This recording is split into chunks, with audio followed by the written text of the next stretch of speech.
With that, I'm going to start us out by reading the land acknowledgement statement that we have for the Michigan Democratic Party for the Washtenaw Party. Washtenaw County occupies the ancestral, traditional, and contemporary lands of the Anishinaabe of the Three Fires Confederacy, the Ottawa, the Ojibwa, and the Potawatomi. The Washtenaw County Democratic Party recognizes historic indigenous communities in Michigan and those who are forcibly removed from their homelands. Washtenaw County occupies land ceded in the 1807 Treaty of Detroit. We further recognize the ongoing relationship of dependence on and respect for all living beings of earth, sky, and water. In offering this land acknowledgement, we affirm Indigenous sovereignty, history, and experiences. I don't know about, it's been kind of a quiet summer for all of us. Some of us have been, working at it and trying to keep the ball rolling, but we also have taken some time to adjust to the new normal and to take an energy break and restore our batteries. But as we move into the fall and we've got the state legislature coming back into session now after a ridiculously long vacation where, we couldn't get things done and we couldn't get that money that had been allocated by the federal government out to people that needed to be, in their pockets so that they can continue to thrive.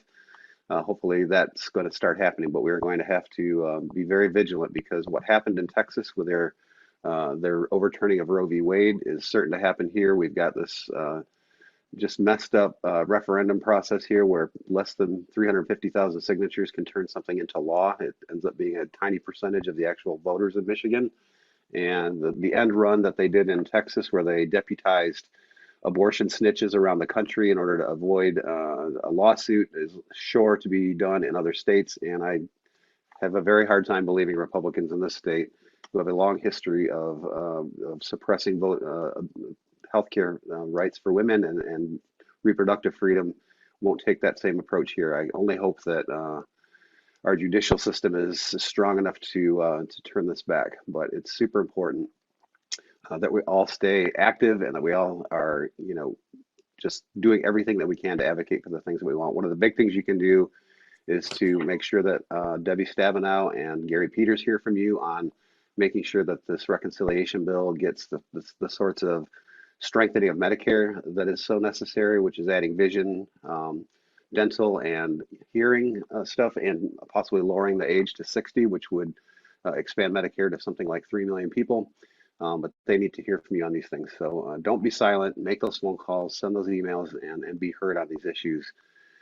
More locally, I want to make sure that people are aware of the reapportionment process that's going on right now, just like we're doing redistricting in federal and congressional districts and then state senate and legislative districts.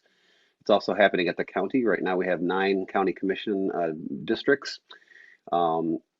We every 10 years, just like we do for the redistricting at the state and federal levels, we do it at the county level as well. Washtenaw County could have by statute between 5 and 21 county commission districts. We currently have 9. We did have an increase in population since the last one, so there's definitely a reason to potentially expand that a bit. But we are having these conversations. The first public meeting is actually today at 11 o'clock, and that's on our community calendar. There will be 2 more. These are all remote by Zoom, so you don't have to attend in person. We intentionally did not set those up for that.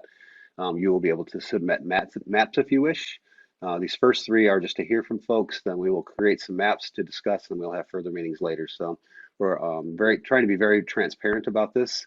This reapportionment commission is me, the chair of the Republican County Party, Larry Kestenbaum, the treasurer, Ms. McClary, and Ellie Sabat, the prosecutor. So that is the commission, and we will be deciding these maps. So we want to hear from you. You'll have opportunities to hear from us or to speak to us and present your positions and your ideas. But this is another way for folks to be very engaged, and redistricting is happening at all levels. So it's super important. We call it reapportionment here in the county level, but that is essentially redistricting. So, and these districts will be in place for the next 10 years. So they're very important that we do it as well as we can. So, and I've been hearing from a lot of people, and I encourage you to get signed up and be on this. Catherine McClary, thank you.